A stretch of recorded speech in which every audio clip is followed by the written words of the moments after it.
Well, let's take you to that second headline story where the SA Human Rights Commission down in the Eastern Cape is now actually coming to the aid of Buffalo City Municipality residents. As you would have seen in that footage, they've raised concerns over sewage that's spilling into rivers and beaches in the areas and surroundings. So what could have led to all of this, and how do we stop it and help the residents of Buffalo City? Let's speak to Dr. Eileen Carter, head of the SA Human Rights Commission, joining us. Dr. Carter, good morning. Good to have you on eNCA. How did we get here? This didn't happen overnight, surely.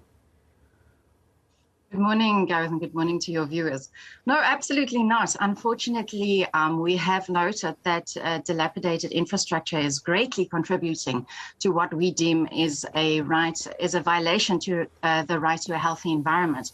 And what we have noted in our oversight endeavours is that at current there are 3 court orders against the municipality with a deadline of implementation around the end of July.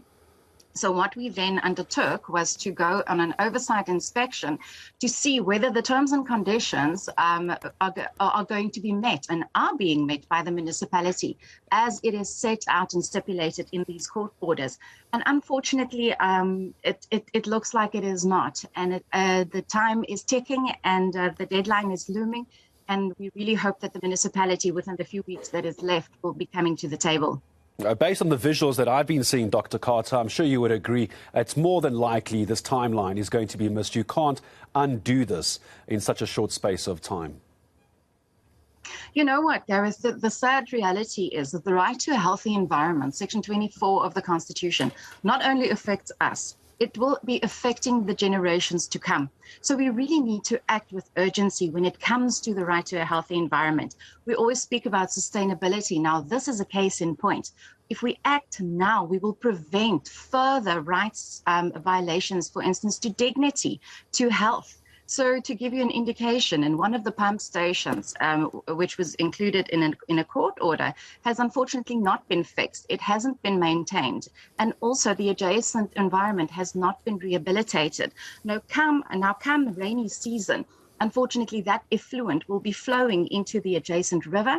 And we do know that local communities who do not have readily access to potable water will be making use of that water and are making use of that water for their drinking needs, for their washing needs. So it definitely becomes a bigger issue. And it's a big issue, not just for the residents, of course, but for the entire country as well, because we all take a look at how municipalities handle themselves. There's 2 takeaways from this, Dr. Carter. Tell me how you think we should handle this. One is defying a court order. That's problem 1.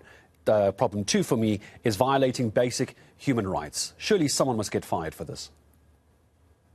Well, let's see, Gareth. We still have some time left.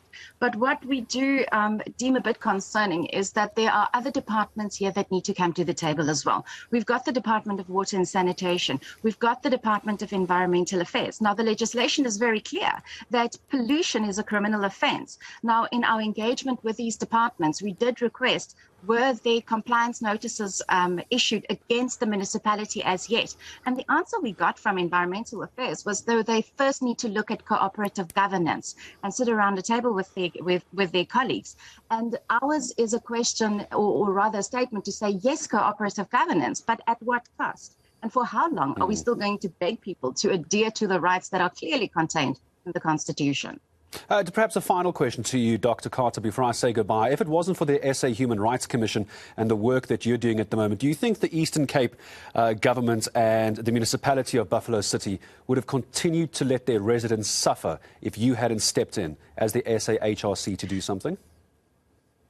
Well, I would hope so. I would hope so that communities are becoming very much aware about their rights. Communities are becoming very much aware about the role of the Human Rights Commission and other Chapter 9 organizations. And I do think it's a collective effort, Gareth and Tumelo. I think it's something that we need to take hands with each other, and including the governmental stakeholders, because surely they are the implementing bodies and we can assist them with that. And we look forward to go and have a look again, maybe in 2 or 3 weeks' time, and see some improvement in that respect. It is very sad that the SAHRC has to assist the municipality in simply doing their jobs. But Dr. Eileen Carter, I appreciate your time joining us this morning. SA Human Rights Commission in the Eastern Cape seems to be the saving grace for residents of Buffalo City. Of course, they will stay on top of that, as will we.